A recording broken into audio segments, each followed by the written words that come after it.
Hello सांग मैंने ये चिकेन धुआ धुआगला तापर मसला पड़ो तेल पड़ी चला चिकेन 100 ग्राम तेल पड़ा फेरी देला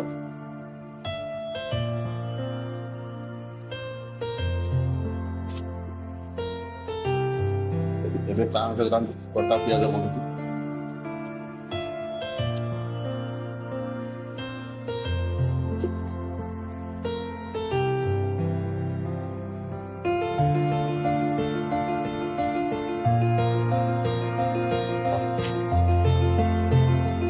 ଲଙ୍କା ବି ପକାଉଛି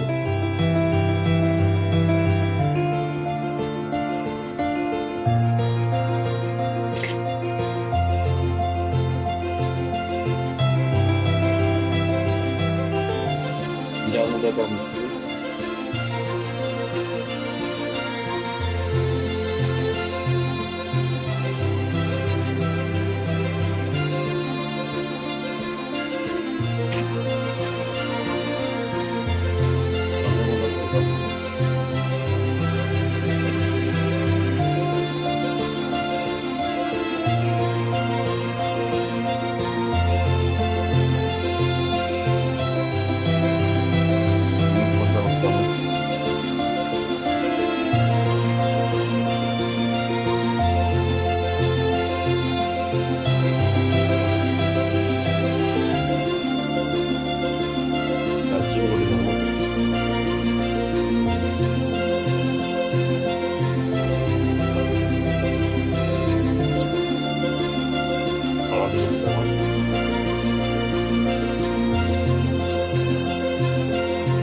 सब मसला पड़गला भल भाव गोल दबा गोलला 15 मिनट मैरिनेट करदे मैरिनेट छाड़ीदे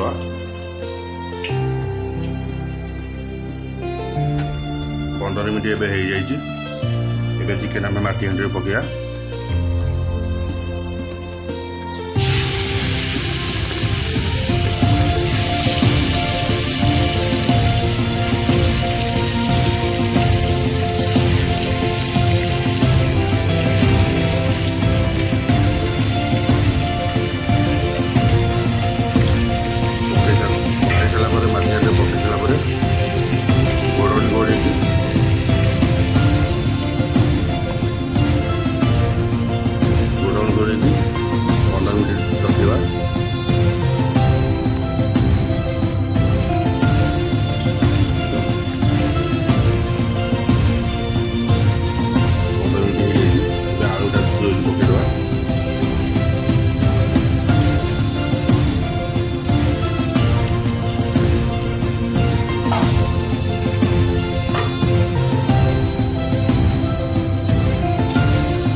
तेल आमर आगु पड़ जाइए माटी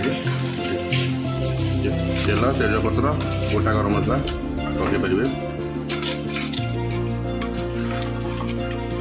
एमती गोल सारापर 45 मिनट छाड़दे घोल 45 मिनट छाड़दे ए 45 मिनट हो जाइए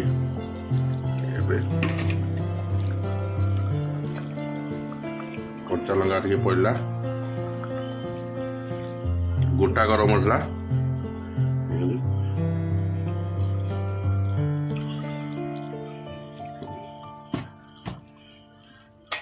गोल दबा टे चिकेन प्रस्तुत हो जाए।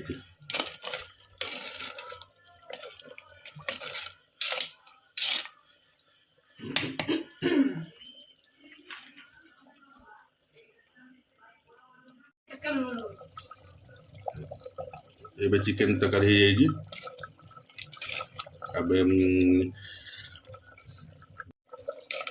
ଏବେ ଚିକେନ୍ ହେଇଯାଇଛି, ମାଟିହାଣ୍ଡି ଚିକେନ୍ ହେଇଯାଇଛି। ଆଉ ଯଦି ଆପଣମାନଙ୍କୁ ଭଲ ଲାଗିଲା ଏ ଭିଡ଼ିଓ, ଆପଣମାନେ ଲାଇକ୍, ସବସ୍କ୍ରାଇବ୍, ସେୟାର, କମେଣ୍ଟ କରିବେ। ଆଉ ଯଦି କିଛି ତ୍ରୁଟି ଥାଏ ଆପଣ କମେଣ୍ଟ ମାଧ୍ୟମରେ ଜଣାଇବେ। ଆପଣମାନେ ଏମିତି ମାଟିରେ ଚିକେନ୍ ତରକାରୀ ପ୍ରସ୍ତୁତ କରନ୍ତୁ। ଆପଣ ରୁଟିରେ, ଭାତରେ ସବୁଠି ଲଗେଇ ଖାଇପାରିବେ। ଆଉ ରହୁଛି, ଜୟ ଜଗନ୍ନାଥ।